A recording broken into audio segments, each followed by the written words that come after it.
जो है हुआ था, इसको लेके उन्होंने मैंने केस भी इंस्टीट्यूट हुआ, बट सरप्राइजिंगली क्या होता है कि अब तो हाई कोर्ट जो है वो जितने भी एक्यूज थे, कल्प्रिट्स थे, वो set free by the high court. तब होता क्या है कि उसमें एक नैना कपूर करके और अदर एनजीओ जो है, नैना कपूर एक साक्षी नाम करके एनजीओ चलाती थी, और भी अदर ऑर्गेनाइजेशन इस पर आगे आए, और एक सुप्रीम कोर्ट में एक कंपोजिट रिट फाइल हुआ था, पब्लिक इंटरेस्ट लिटिगेशन। उसी को जो है नाम दिया गया विशाखा केस जो बोला जाता है, उस Vishakha versus state of Rajasthan. इसी में सुप्रीम कोर्ट ने डायरेक्शन दिया कि जहाँ भी जो है where it was held by the supreme court that each incident of sexual harassment of women at workplace results in violation of fundamental rights of women and gender equality and right to life and liberty guaranteed under Article 14, 15, 16, 19 and 21 of the Constitution। अब इसमें क्या है कि हम लोग एक बार सोचेंगे कि क्यों इस एक्ट को बनाने की जरूरत पड़ी, जबकि हमारा यहाँ पे कॉन्स्टिट्यूशन प्रोविजन ऑलरेडी महिलाओं के लिए है। Other than constitution there is several laws for women, criminal, civil, पहले से एग्जिस्ट कर रहे हैं। बावजूद उसमें दिक्कत क्या होती है, हम लोग का पर्सनल जो है मेरा वो अपना एक्सपीरियंस का आधार पर हम लोग कह सकते हैं कि एक्चुअली कोई भी क्रिमिनल लायबिलिटी फिक्स करने के लिए इस खास करके वर्क प्लेस पर अगर कोई कल्प्रिट है या जिस पर जो हैरेसर है, जिसको हम लोग ऑफेंडर भी बोल सकते हैं, वो भी एक गवर्नमेंट एम्प्लॉई ही होता है मैक्सिमम टाइम में। तो गवर्नमेंट एम्प्लॉई को कुछ अपने भी उनके प्रिविलेज है, कुछ उनको भी प्रोटेक्शन है। तो जो क्रिमिनल लॉ जो फंक्शन करती है, उसके पीछे का प्रिजम्पशन कुछ ऐसा है कि गवर्नमेंट एम्प्लॉई अगर ऑफेंडर है तो उसके लिए भी सैंक्शन की जरूरत पड़ती है। विदाउट सैंक्शन जो है वो उनको cannot be held guilty without previous sanction from the employer before taking cognizance. तो वो क्या होता है कि कोर्ट ऑफ लॉ में अगर आप एम्प्लॉयर अगर चाहेगा कि ये लूप होल का लाभ लेना चाहेगा तो वो उसी पर काफी दिन तक लटकाए रख सकता है।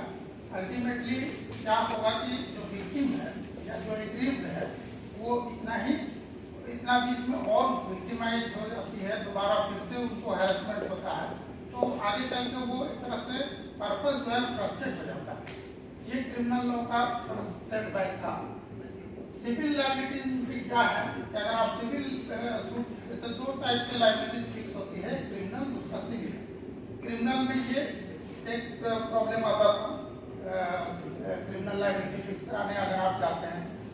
सेकेंडली सिविल लायबिलिटी की ओर अगर आप जाते हैं तो उसमें भी जो प्रोसीजर है जो फॉलो करना पड़ता है कोर्ट ऑफ लॉ में, कि आप अगर एडजुडिकेशन के लिए अगर कोर्ट में जा रहे हैं तो आपको फिर क्या है कि अपोजिट पार्टी को अगर एम्प्लॉई है, गवर्नमेंट एम्प्लॉई है, तो उनको आपको मैंने एक प्रीवियस नोटिस देना पड़ता है बिफोर 90 डेज। अगर उसमें रिड्रेसल नहीं हो पाया देन जो है आप कोर्ट में जाके उस पर केस कर सकते हैं, सिविल सूट फाइल कर सकते हैं for the purpose of compensation और एनी अदर सिविल लायबिलिटी। तो ये सारी चीजें, ये डिफिकल्टीज थी, इसको एक तरह से इम्पेडिमेंट माना गया कि क्योंकि ये सिविल लॉ, क्रिमिनल लॉ जो भी थे वो पहले से बने हुए थे, तो इसमें बहुत ज्यादा वर्क प्लेस को पर जो हैरेसमेंट हो रहा था इसको लेकर बहुत प्रोविजन नहीं थे। बट हमारे कॉन्स्टिट्यूशन बनाने वाले जो थे, हमारे फ्रेमवर्क जो कॉन्स्टिट्यूशन का बना, उसमें उन लोगों ने कुछ ऐसे चीजों को गाइडलाइन छोड़ के गए, जैसे फंडामेंटल राइट में आर्टिकल 14, 15, 19, आर्टिकल 21, डायरेक्टिव प्रिंसिपल में भी, डायरेक्टिव प्रिंसिपल जो 39 में भी है। ये सारी चीजें पहले से उन लोगों को ये पता था कि शायद आने वाला समय में कुछ ऐसा होगा जिसको लेकर हम लोग इस पर कानून बनाने की आवश्यकता पड़ेगी। ये उन लोगों की दूरदर्शिता थी जिसका ये जैसे कि हम लोग ये कहते हैं कि कॉन्स्टिट्यूशन के कंसिस्टेंसी में ही लॉ बनती है। जैसे अगर मान लीजिए, समझ लीजिए कॉन्स्टिट्यूशन एक तरह से फ्यूल सेंटर है। अगर आप हम कहीं से गाड़ी में तेल लेना हो, अगर जाना हो कहीं, तो वहाँ से तेल भराएंगे पहले, तो वही कॉन्स्टिट्यूशन जो है फ्यूल सेंटर के रूप में काम करती है। तो उसमें उससे इनकन्सिस्टेंट चीज़ें सोसाइटी में हो रही थी, जिसको प्रोटेक्ट करना, प्रिवेंट करना एग्जीक्यूटिव का काम था, बट उसके लिए कोई ऐसा लेजिस्लेशन नहीं था, कोई प्रॉपर लेजिस्लेशन नहीं था। कुछ हम लोग केस लो डिस्कस करेंगे, उससे पता चलेगा कि कैसे लोग कोर्ट वगैरह में किसी तरह का क्रिमिनल प्रोसीडिंग में डिले और बिल फिंगरिंग प्रैक्टिस लोग अपनाते हैं।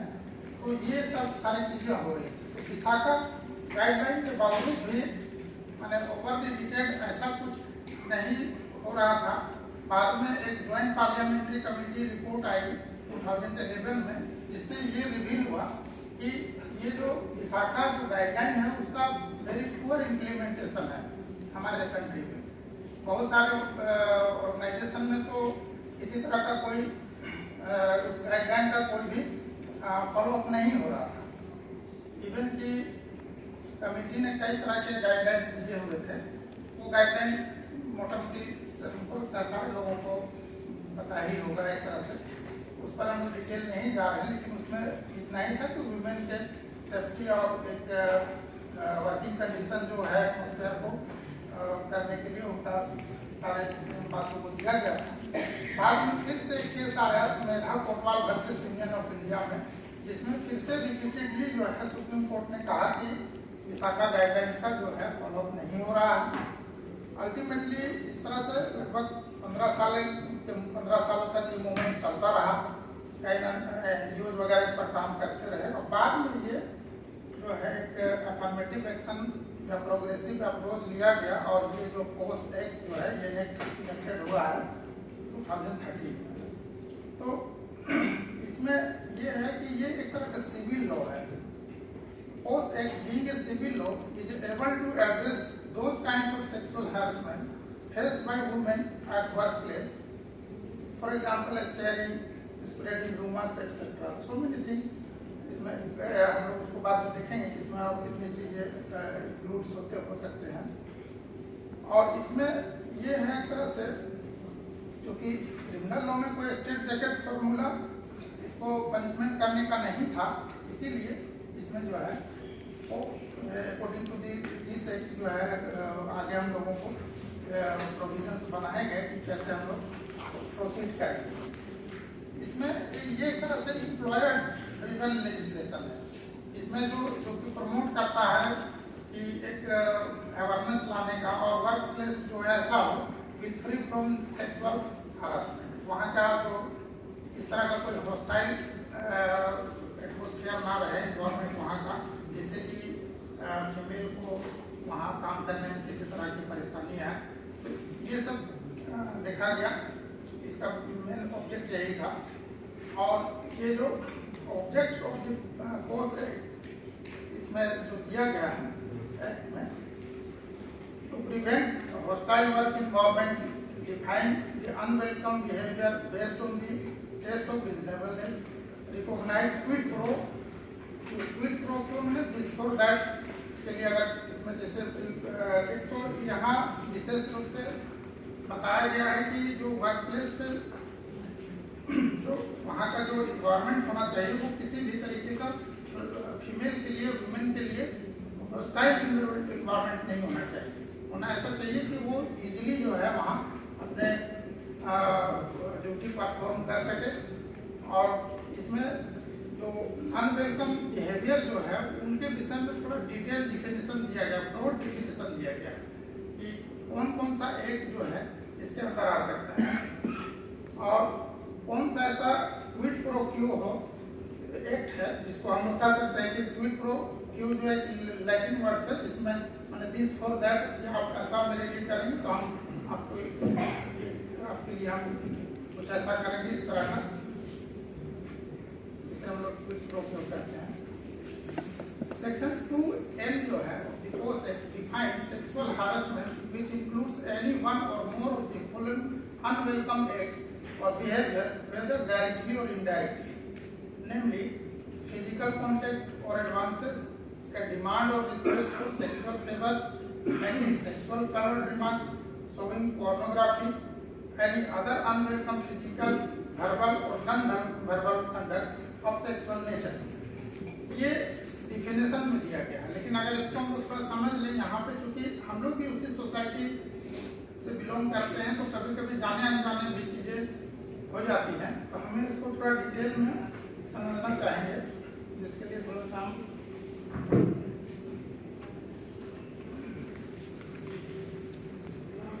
conduct of sexual nature that is severe or pervasive and affects working condition or creates a hostile work environment.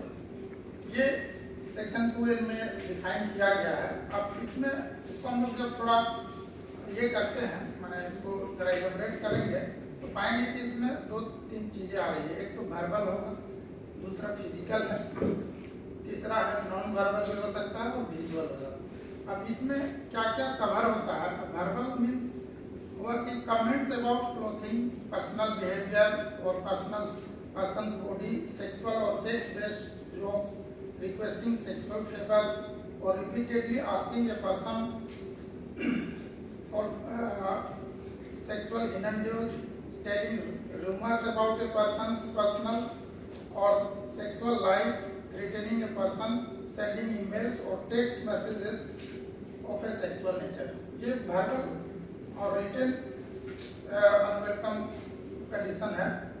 दूसरा फिजिकल में आएगा assault, impeding or blocking movement, inappropriate touching of a person or a person's clothing, kissing, hugging, stalking, ये सारे चीज physical unwelcome situation है।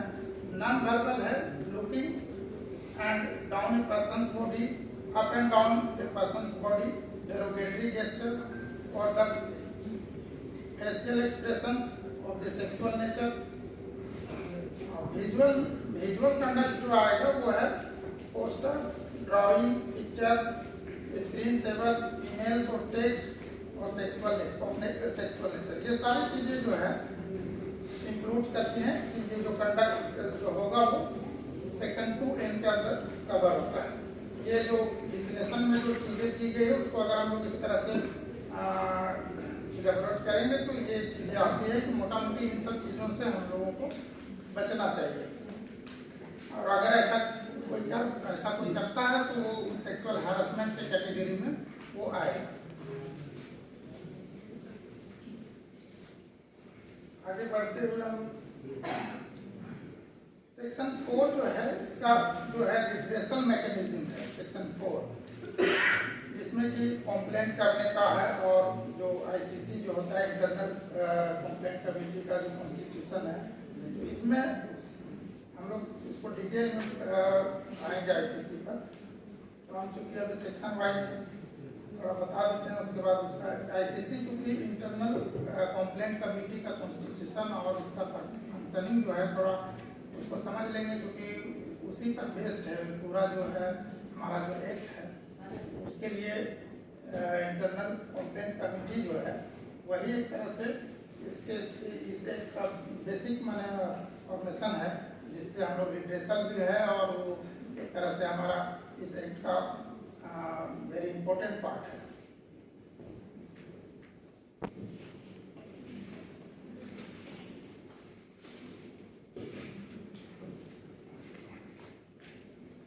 हम लोग 4 step में जानेंगे। जो रिड्रेसल जो मैकेनिज्म है, ये पहला जो है फाइलिंग ऑफ द कंप्लेंट की फाइलिंग जो है कहाँ होगी इसके लिए है।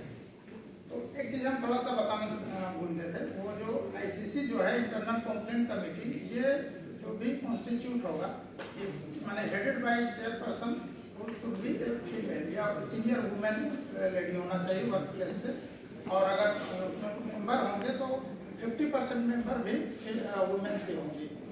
ये उस कमेटी का जो है ये कॉन्स्टिट्यूशन होगा। और फंक्शनिंग में उनके पास जो फाइलिंग ऑफ कंप्लेंट होता है वो होना चाहिए। Complaint of the to the ICC within 3 months from the date of incident. उनको जो भी कंप्लेंट जाएगा वो इन राइटिंग होगा, जो कि within 3 months from the date of incident होगा। एक चीज और यहाँ पे मेंशन करेंगे, वो इसके माने अपार्ट फ्रॉम द नोट्स की जो कॉम्प्लेन होता है, हम लोग भी कई बार फील करते हैं कि कॉम्प्लेन में क्या लिखा जाएगा।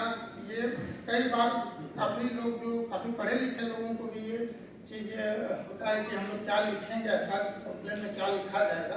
तो वो रिटन कॉम्प्लेन जब भी देना हो, चाहे तो वो आईसीसी को दे रहे हैं या इस सेक्शन इस मैटर से अलग भी कोई दूसरे मामले में भी अगर आप कहीं इस कॉम्प्लेन भी देना चाह रहे हैं, कोई भी रिटन कॉम्प्लेन कहीं भी देना हो, उसमें एक सिंपल फॉर्मूला हम लोग जानते हैं जो है कि 5W + H। 5W का मतलब हुआ कि उस पूरे कंप्लेंट पिटीशन में या कंप्लेंट एप्लीकेशन में जो पहला W होगा वो होगा who, for who, W mean for who, उसमें ये डिटेल्स आना चाहिए। फिर नेक्स्ट हुआ व्हाट, वेयर एंड व्हेन, और अगर फिफ्थ जो है वो विटनेस के लिए है कि अगर उस घटना को किसी ने देखा है, प्लस एच हाउ जो है कैसे हुआ है। तो मतलब किसी भी कॉम्प्लेन रिटन कॉम्प्लेन में इतना डिटेल जरूर मेंशन होना चाहिए कि किसके द्वारा किया गया है, क्या व्हाट हैपेंड, क्या हुआ है, कहाँ हुआ है, कब हुआ है, और अगर किसी ने देखा if any witness that incident तो उसका जिक्र होना चाहिए, और हाउ कैसे। ये 5-6 इस फॉर्मूला उस एप्लीकेशन में अगर इन पांचों चीज का जिक्र है तो वो उसके बाद बाकी आप सिंपल लैंग्वेज में कुछ भी लिख के दे दीजिए, वो बिफोर पुलिस स्टेशन हो, बिफोर आईसीसी हो या any other type of complaint है, तो आप इतना चीज अगर मेंशन है तो वो माना जाएगा कि ये प्रॉपर कंप्लेंट एप्लीकेशन है। तो ये कभी ऐसा सिचुएशन आए तो आप इस चीज का ध्यान रखेंगे। उसके बाद है कि upon receipt of the complaint it is incumbent upon the ICC to take a step to settle the matter by way of cancellation, excluding monetary settlement at the request of aggrieved women before initiating the inquiry under the Act. Where a settlement through cancellation is arrived, no further inquiry is conducted. इसमें क्या है कि जैसे ही complaint ICC को मिलेगा तो वो उसमें एक इंक्वायरी सेटअप करेंगे और उसके पहले एक कैंसिलेशन के थ्रू मैटर को सेटल करने का भी एक प्रोविजन इसमें दिया गया है। सेक्शन 11 जो है इसके लिए बताया गया है कि इंक्वायरी करने से पहले आप एक कैंसिलेशन निगोशिएशन का भी एक प्रोविजन है। दूसरा जो स्टेप आता है, filing of the complaint before the ICC हो गया। सेकेंड स्टेप है अंडरस्टैंडिंग द कंप्लेंट। तो अंडरस्टैंडिंग ऑफ कंप्लेंट में क्या है, it is necessary that the ICC is capable of understanding the fundamentals of complaint, therefore it is pertinent that an environment of trust and confidence is developed throughout such inquiry. ये एक ऐसा matter है जिसको लेके aggrieved जो है बहुत easily सामने नहीं आती है। तो ऐसी स्थिति में ये आईसीसी का ड्यूटी है कि वो जो है उसके फंडामेंटल अंडरस्टैंडिंग ये रहे कि थ्रू आउट इस इंक्वायरी में जो उनको ट्रस्ट जो होना चाहिए वो मेंटेन होना चाहिए, तभी ये आगे चल के उस पर कुछ आउटकम आ सकता है। थर्ड स्टेज आता है इंक्वायरी का। तो इंक्वायरी में क्या है कि सेक्शन 11 जो है vest ICC the similar powers of the are vested in the civil code under CPC which includes power to summon and enforce attendance, require discovery and production of documents to ensure substantive justice. It is pertinent for the ICC to abide by all the principle of natural justice. जैसे ही ICC का constitution होता है उसको civil procedure code के प्रावधानों के अनुसार उनको एक सिविल कोड का पावर जो है दिया गया है। इस एक्ट के थ्रू आप अगर उसके मेंबर हैं या आप चेयरपर्सन हैं तो आप सपोज कीजिएगा कि आप एक तरह से सिविल कोड के लिए जो भी पावर ऑथराइज किया गया है उसके आप भी पावर हो जाते हैं। तो सिविल कोड के रूप में काम कर सकते हैं। तो आप क्या कर सकते हैं कि आप एक समन किसी को भी आप फॉर अपीयरेंस आप समन कर सकते हैं, और अगर non compliance of that summon है या ऑर्डर है तो उसके लिए आप उसके अगेंस्ट में क्रिमिनल और अदर लीगल एक्शन भी लेने के लिए इम्पावर्ड है। तो ये हमेशा चीज़ें आती है कि करके फिर आगे क्या करेंगे, तो ये चीज़ें इसमें बताई गई हैं कि आपको एक तरह से पावर किया गया है, ऑथराइज किया गया है इस एक्ट के तहत। और ये जो पूरा इंक्वायरी होगी वो एक तरह से नेचुरल जस्टिस के जो प्रिंसिपल्स हैं उस पर जो है बेस करेगा, जो नेचुरल जस्टिस को ही फॉलो करते हुए, मैंने इसका मतलब हुआ कि hearing the other side also, अगर आप उसको फॉलो करें तो अपोजिट पार्टी को भी आपको प्रॉपर अपॉर्चुनिटी देना है कि वो आप उसका भी सुन सकें। और इसी में एक स्टेप और भी होता है जिसके लिए एक क्रॉस एग्जामिनेशन का भी एक मौका, वही जो नेचुरल जस्टिस की बात आती है तो वो अपोजिट पार्टी को भी मौका मिलता है। तब उस स्थिति में आईसीसी का भी एक इनकम्बेंट ड्यूटी है कि to find out the inconsistencies and falsity, if any, the complainant examination statements and evidences placed before it and frame appropriate issue. After cross examination, committee ये करेगी कि एक इशू सेटल कर लीजिए, इशू फ्रेम कर लेगी कि वो किस इशूज पर हम लोगों को आगे एडजुडिकेट करना है या प्रोसीड करना है, तो वो आफ्टर क्रॉस एग्जामिनेशन ही इशू सेटल होता है। और by cross examining the and during the pendency of the inquiry, it is responsibility of the ICC to verify and analyse the capability of the aggrieved to depose before them freely without any intimidation throughout the inquiry.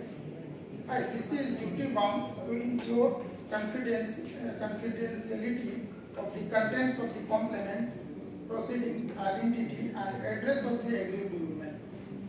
ये एक natural part है जो कि मैंने उनको जो है उनका प्राइवेसी मेंटेन करना है, किसी तरह का कंप्लेंट और प्रोसीडिंग्स का जो भी ये है वो आइडेंटिटी है, एड्रेस है, ये सब चीज़ें डिस्क्लोज नहीं करनी है आइदर टू द पर्सन और एनी मीडिया पर्सन। तो ये प्राइवेसी मेंटेन करने का ड्यूटी आईसीसी को है। ये इसके एंड लास्टली जो है फाइंडिंग्स है, जो स्टेप 5 आएगा जो finding, once inquiry is completed ICC shall provide its reports or findings to the concerned parties within a period of 10 days. अब जैसे ही फाइंडिंग्स आएगा उसको 10 दिनों के अंदर कंसर्न पार्टीज को और इंक्लूडिंग एम्प्लॉयर को भी वो विदिन 10 डेज जो है वो प्रोवाइड करेंगे। और according to the report, if it appears that the allegations against the respondent are proved or disproved, then the ICC shall recommend the employer to take necessary steps in consonance with the post act within 60 days. बाकी अगर employer को जो है आगे का proof है disprove है उसके हिसाब से जो भी एम्प्लॉयर नेसेसरी स्टेप ले सकते हैं विद इन 60 डेज। इसमें जो पनिशमेंट का प्रोविजन है वो सेक्शन